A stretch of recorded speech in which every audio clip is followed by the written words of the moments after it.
Elle écoutera sans doute avec attention Emmanuel Macron ce soir. Elle, c'est une mère en colère. Elle s'appelle Dominique, c'est une auditrice d'RMC. Elle a composé le 32-16, le standard. Son fils Jean-François, policier de la BAC à Lyon, s'est donné la mort au début du mois. Il avait 38 ans. Elle a écrit au président pour lui demander d'agir. Gwenaëlle Vindrestin l'a rencontré. Témoignage et choix de la rédaction d'RMC.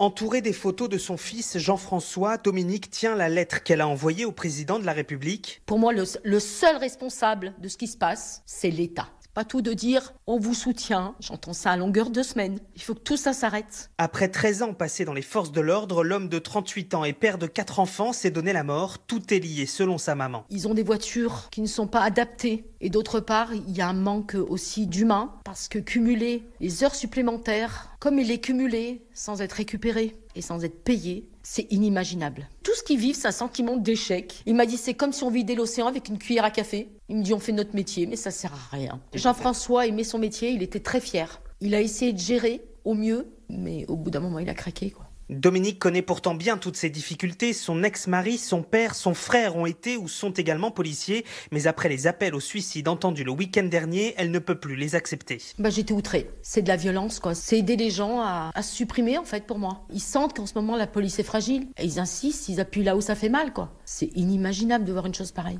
Après ce drame, Dominique lance un appel à tous les policiers français. La seule chose que je demande à ses collègues, c'est de parler. À n'importe quel prix, mais à ses parents, à sa femme, à sa hiérarchie. Et sans l'aide efficace du gouvernement, on n'y arrivera pas. Et Dominique n'espère qu'une seule chose, que ses petits-enfants choisissent à l'avenir un autre métier que policier.